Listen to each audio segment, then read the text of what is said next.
क्योंकि मेरे अपने कुछ स्टूडेंट्स जो हैं वो इंटरैक्ट करते हुए, या ज़्यादातर स्टूडेंट्स जो मेरे से ये सवाल पूछते हैं कि ma'am when it comes to learning theory portion it becomes very difficult for us to do. So please give us some tips to do that, to learn in a nice manner or in a fun manner, you can say.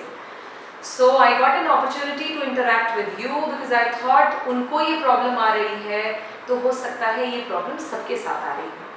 So how can, now the purpose of this video is how can we make learning, especially theory portion, interesting, and how can we learn in a fun manner.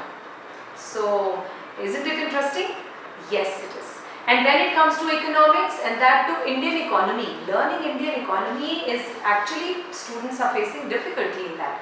So what can we do it? क्या क्या करें कि हम इसको easily याद कर लें. So my first tip to you, let's take an example first, क्योंकि हमें एग्जाम्पल से बहुत अच्छे से समझ में आती है.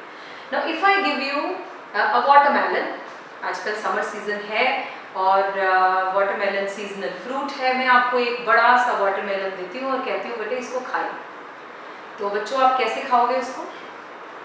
ये तो श्योर है कि आप उस पूरे वाटरमेलन को एक सिंगल गो में नहीं खा सकते. श्योर है?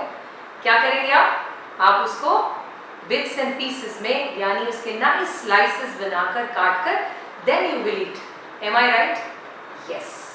ऐसे ही if I give you a big huge chapter, बहुत बड़ा चैप्टर दे दूं मैं आपको, तो आप उसे क्या करेंगे? You just can not digest the whole chapter in one go, as you cannot eat the whole watermelon in one go. So what will you do? Break it in bits and pieces. उसके अच्छे से टुकड़े करें nicely. You can take help of your teachers if in case you want. But आप इतने grown up child हैं, class 12 student बड़े बच्चे हैं, आप अपने हिसाब से उसे डिवाइड कर सकते हैं. और फिर क्या करें? छोटे छोटे स्लाइसेस को खाने की कोशिश करें, यानी फिर तो इजीली हो जाएगा ना काम. So that's the first tip. Try to do it. Second tip is very very interesting. अब क्या, अगर मैं आपको कहूँ बच्चे आपको ये चैप्टर लर्न करना है, ठीक है, फिर आपने अपने आप को मैसेज दिया, टीचर ने आपको कहा इसका टेस्ट है, आपने लर्न करना है. अब आप जैसे ही अपने ब्रेन को ये मैसेज देते हैं कि भाई आज मैंने ये चैप्टर लर्न करना है, तो अब ब्रेन जब भी मैं कहूँगी आपको, मैं साइकोलॉजी टर्म में आपको समझा रही हूँ या इसे दूसरे टर्म में भी समझे, आपका मन क्या करता है? रेजिस्ट करता है. आपका मन रेजिस्ट करता है. फिर बड़े इंटरेस्टिंग आइडियाज आते हैं. क्या? प्रोक्रास्टिनेट कैसे करें, डिले कैसे करें, बहाना कैसे बनाएं, नहीं हुआ, ये हो गया. अपने आप को ही आपका मन आपको बहाने देने लगता है और कहता है रहने दे, आज कभी और कर लेंगे, आज तो गेम खेल लेते हैं, आज मैं नेटफ्लिक्स सीरीज देख लेता हूँ. सो बड़े डिफरेंट आइडियाज आते हैं जब आप अपने ब्रेन को मैसेज क्या देते हैं?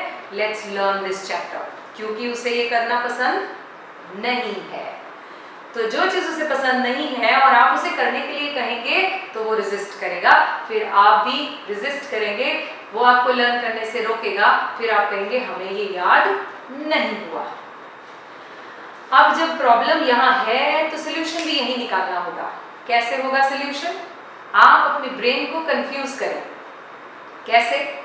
आप अपने ब्रेन से कहें, आपने पोर्शंस बना लिए, आप अपने ब्रेन से कहें यार आज बैठ कर ना इवनिंग में, जब भी आप चाय पी रहे हो, कॉफ़ी पी रहे हो, इवनिंग ब्रेक स्नैक्स ले रहे हो, उस टाइम मैंने ना बैठ के ये पोर्शन सिर्फ रीड करना है. I am going to read my notes till this portion. I am just going to read it like a magazine. Read it like a magazine. अब आपने अपने ब्रेन को क्या कहा? लर्न करने वाला मुश्किल काम नहीं दिया, इसीलिए उसने भी रेजिस्ट नहीं किया. आपने उससे कहा मैं तो सिर्फ रीड करूंगा लाइक अ मैगजीन, और आपके ब्रेन ने सोचा, कंफ्यूज हुआ, बोला ये तो सिर्फ रीडिंग करने के लिए कह रहा है, तो वो आपको रेजिस्ट नहीं करने के लिए करेगा. तो फिर आप क्या करेंगे? आप उसे रीड करेंगे. फिर आप करिए भी रीड. मैं ये नहीं कह रही कि आप उसे कंफ्यूज करके लर्न करने लगे, फिर तो कंफ्लिक्ट हो जाएगा यहाँ. तो आप उसे शाम को लेकर बैठ गए, सुबह whenever you get time and just read that portion. But back of the mind एक बात याद रखें, जैसे हम कोई नॉवल भी रीड करते हैं, so what do we do Raje? हम नॉवल में इंटरेस्टिंग स्टोरीज क्रिएट करते हैं माइंड में, इसे क्रिएटिव विजुअलाइजेशन कहते हो। आप जो उसमें आ रहा है आप उसे इमेजिन करना शुरू कर देते हो और फिर आप उसे टर्न करते जाते हो और पढ़ते जाते हैं। इस तरह से ही आपका नॉवेल में इंटरेस्ट बनता है। Similarly, what you are going to do is you keep your notes in front of you. Let's take any example. Say chapter 1 on the eve of independence. अब आप क्या कर रहे हो, सिर्फ रीड कर रहे हो कि भाई इंडिपेंडेंस के टाइम पर एग्रीकल्चर कैसा था। फिर आप उसको रीड करते हुए इमेजिन कर रहे हो कि उस टाइम पर देखो, see there were no machinery, there was no modern farming methods and there was a dispute between tenant and the owner, है ना, टिलर और ओनर में डिस्प्यूट। अब आप इमेजिन कर रहे हो, सिर्फ रीड कर रहे हो, do not try to learn at that time. Now what will you find is with the passage of time, और ये ज़्यादा लंबा नहीं होगा, सिर्फ एक चैप्टर के साथ एक्सपेरिमेंट कीजिए। I did it with many students and it is a successful tool to learn Indian Eco. Rather you will find after some time that you are finding in the Indian Eco interesting now. Trust me, this is a tested tool which I am giving it to you. So you try. आपने क्या किया, visualise किया, सिर्फ read किया, ऐसा करके आपके कुछ कीवर्ड्स आपके माइंड में बैठ गए। अब आपको इंटरेस्टिंग लगा और आपने उसकी लर्निंग भी कर ली। So I really want, and do share this idea with the other students also, do share this video with others also, and do comment करने के बाद जब आप ये tools लगा लें फिर मेरे साथ भी अपने comments share करें कि आपको इससे क्या फ़ायदा हुआ, right? Thank you very much. Take care.